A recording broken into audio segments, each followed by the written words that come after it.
నందమూరి తారక రామారావు ఆయన చనిపోయి ఎన్ని సంవత్సరాలైనా ఎన్ని దశాబ్దాలైనా ఆయన పేరు ఇంకా తెలుగు రాష్ట్రాలలో ఏదో ఒక రూపేణ మారు మోగుతూనే ఉంది.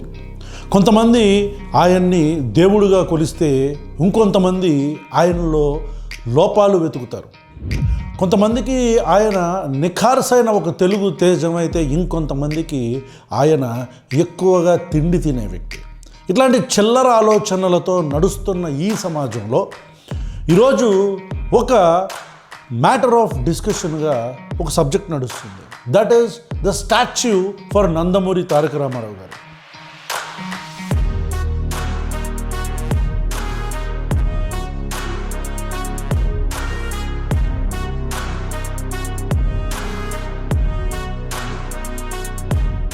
నందమూరి తారక రామారావు గారికి సంబంధించి ఒక పెద్ద విగ్రహాన్ని ఏర్పాటు చేస్తామని ఆ మంత్రి నారాయణ బయటకు వచ్చి చెప్పినప్పటి నుంచి ఒక డిస్కషన్. కొంతమందికి ఆయన విగ్రహం అనగానే కొంతమంది ఉలిక్కి పడితే ఇంకొంతమంది ఆయన విగ్రహం అనగానే ఆనందపడ్డారు. అయితే దీని మీద ప్రశ్నలో వీడియో చేయమని చాలామంది అడుగుతున్నారు. So I want to throw our opinion, hour collective opinion. First of all, ఒక విగ్రహం అనేది ఒక వ్యక్తి యొక్క స్థాయిని పెంచదు.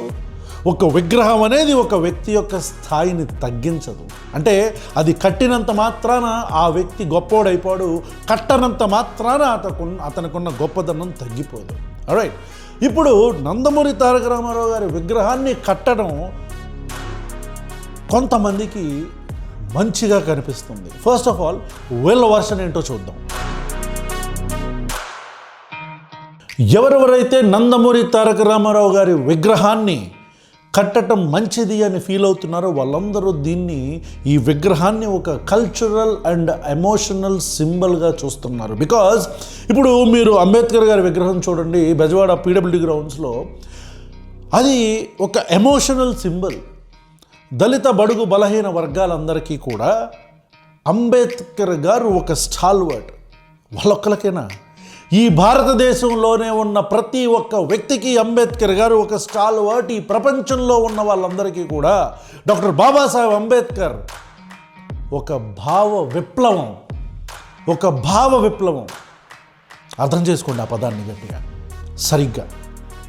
అలాగే నందమూరి తారక రామారావు అనే వ్యక్తి తెలుగులో ఉన్న ప్రతి ఒక్క తెలుగువాడికి మనల్ని మదరాసీలుగా చూస్తున్న ఢిల్లీ కోటని బద్దల కొట్టిన వ్యక్తి Nandamuri Taraka Ramarao. So he will also be seen as an emotional and cultural being.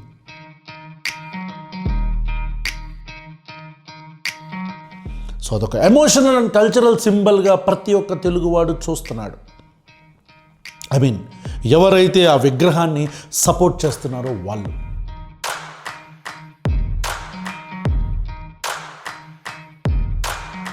Nandamuri Taraka Ramarao గారు కేవలం ఒక రాజకీయ నాయకుడే కాదు, తెలుగు సినీ పరిశ్రమని రీషేప్ చేసిన ఒక వ్యక్తి. పౌరాణిక జానపద చిత్రాల్లో కావచ్చు, విప్లవాత్మకమైన నిర్ణయాలు తీసుకోవటంలో కావచ్చు, ట్రిపుల్ రోల్స్ వేయటంలో కావచ్చు, ఇక చెప్పుకుంటూ పోతే టైం కూడా సరిపోదు. అలాంటి ఒక వ్యక్తి కేవలం రాజకీయ నాయకుడిగానే కాదు, తెలుగు సినీ పరిశ్రమని రీషేప్ చేసిన ఒక వ్యక్తిగా ఆయన విగ్రహం కావాలనుకునే వాళ్ళు వాదిస్తున్న వాదన. ఎందుకంటే ఆ grand statue will become a cultural landmark and a collective memorable site. ఇప్పుడు జస్ట్ లైక్ అంబేద్కర్ గారి విగ్రహం ఉన్నట్టే. ఇక రెండోది, టూరిజం పొటెన్షియల్. ఒకవేళ ఇదే విగ్రహానికి సంబంధించి ఆ చుట్టుపక్కల ఒక మ్యూజియం ఇవన్నీ చెప్పారు, అవే గనక కడితే, if done properly, underline, if done properly, దీన్ని ఒక టూరిజం డెవలప్మెంట్ కింద కూడా దీన్ని వాడొచ్చు అని విగ్రహాన్ని సపోర్ట్ చేస్తున్న వ్యక్తుల యొక్క వాదన.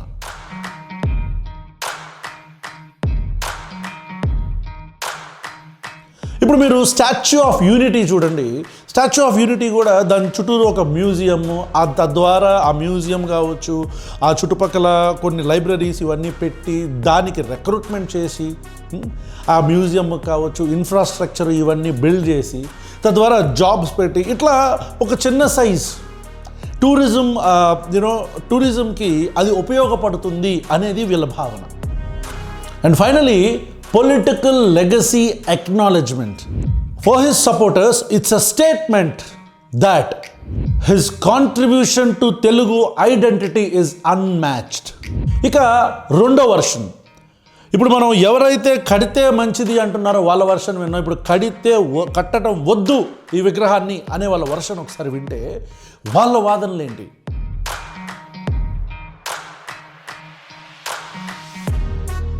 ఆంధ్రప్రదేశ్ అనే రాష్ట్రం విభజించబడిన తర్వాత, ఉమ్మడి ఆంధ్రప్రదేశ్, ఆంధ్ర అండ్ తెలంగాణ విభజించబడిన తర్వాత, తెలంగాణగా విభజించబడిన తర్వాత మనకి ఒక ప్రాపర్ రాజధాని అనేది ఒక అన్సర్టెన్ థింగ్గా ఉంది. So there is a capital uncertainty in the state of Andhra Pradesh. ఇది ఉండగా, క్యాపిటల్ అన్సర్టెనిటీ ఉండగా ఇన్ని వందల కోట్లు పెట్టి ఈ విగ్రహం కట్టడం అవసరమా అనేది వీళ్ళ వాదన. ఆంధ్రప్రదేశ్లో బీటెక్ చేసినా, ఎంబీబీఎస్ చేసినా, ఇట్లా టెక్ సంబంధించిన చదువులు ఏది చేసినా, లేదా ఒక గొప్ప చదువు చదివిన ప్రతి ఒక్కళ్ళకి కూడా ఉద్యోగం కావాలంటే ప్రతి ఒక్కళ్ళు ఐదర్ బెంగళూరు లేదా చెన్నై లేదా హైదరాబాద్ మైగ్రేట్ అవ్వాల్సిన పరిస్థితి ఉంది. So Andhra Pradesh youth are migrating from the state by leaving their parents. So unemployment ఉన్న దానికి సంబంధించిన ఫండ్స్ ఇటు మళ్లించకుండా కేవలం విగ్రహం కోసం పెట్టడం ఏంటి అనేది వీళ్ళ వాదన. ఎడ్యుకేషన్కి, హెల్త్ కేర్కి, ఇరిగేషన్కి ఇట్లా డిఫరెంట్ డిపార్ట్మెంట్స్లో డబ్బులు లేవు అని చెప్తున్న ప్రభుత్వం విగ్రహానికి డబ్బులు పెడతావేంటి, వీటికి కదా పెట్టాల్సింది అని కొంతమంది రేషనల్ థింకర్స్ మాట్లాడుతున్నమాట. So spending thousands of crores on a statue feels insensitive to that people and democracy will get weakened when you project people as gods. గుర్తుపెట్టుకోండి, నందమూరి తారక రామారావు అనే వ్యక్తి ఢిల్లీ పీఠాన్ని బద్దలు కొట్టిన వ్యక్తిగా చరిత్రలో చిరస్థాయిగా నిలిచిపోయిన వ్యక్తి.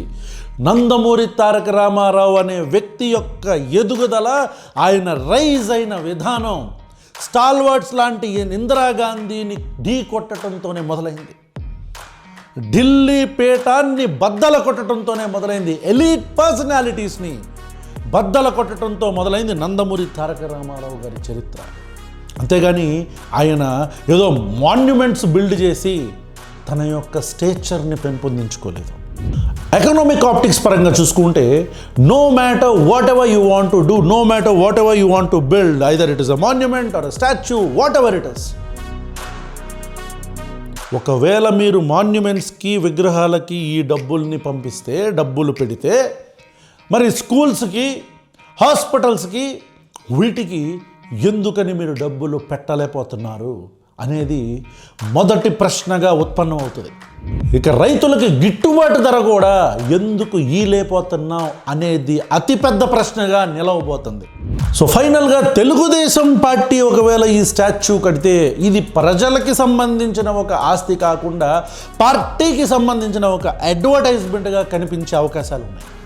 ఇకపోతే మా అభిప్రాయం, ఇప్పుడు నేను చెప్పింది విగ్రహం కడతామనుకుంటే దాన్ని సపోర్ట్ చేస్తున్న వాళ్ళది, లేదా దాన్ని అపోజ్ చేస్తున్న వాళ్ళ అభిప్రాయాలు. ఇప్పుడు మా అభిప్రాయం చెప్తే, on a rational ground we believe that this statue is not necessary.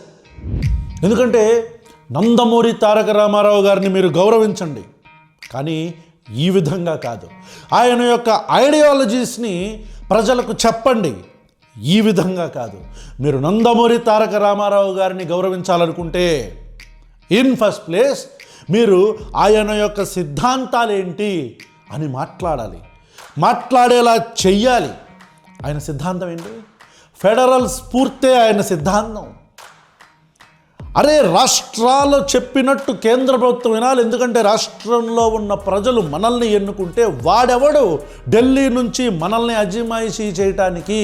అసలు ఎవడా హైకమాండ్ అని మాట్లాడిన వ్యక్తి, మొట్టమొదట మాట్లాడిన వ్యక్తి నందమూరి తారక రామారావు.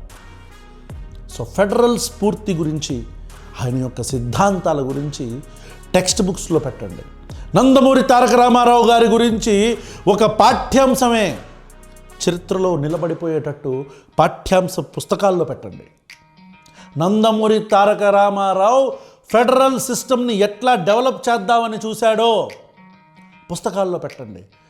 మండల్ పరిషత్లని ఎలా తీసుకొచ్చాడో, ఆడపిల్లలకి సమాన హక్కు ఎలా కల్పించాడో ఆస్తిలో వాటాని, దీన్ని పుస్తకాల్లో చొప్పించండి. ఏపీఆర్ జేసీని తీసుకురావటమే కానీ ఆక్టోపస్ లాంటి ఒకటి కాదు, చెప్పుకుంటూ పోతే బియ్యం కానీ, ₹2 కిలో బియ్యం కానీ, ఇట్లా ప్రతి ఒక్కటి ఆయనకు సంబంధించిన పనులు, ఆయన చేసిన మంచి పనులు, దానితో పాటు ఆయన చరిత్ర, ఆయన సిద్ధాంతాలు, వీటిని మీరు టెక్స్ట్ బుక్స్లో పిల్లలకు పెడితే, లైబ్రరీలో పుస్తకాలు పెడితే అది చరిత్రలో నిలిచిపోతుంది.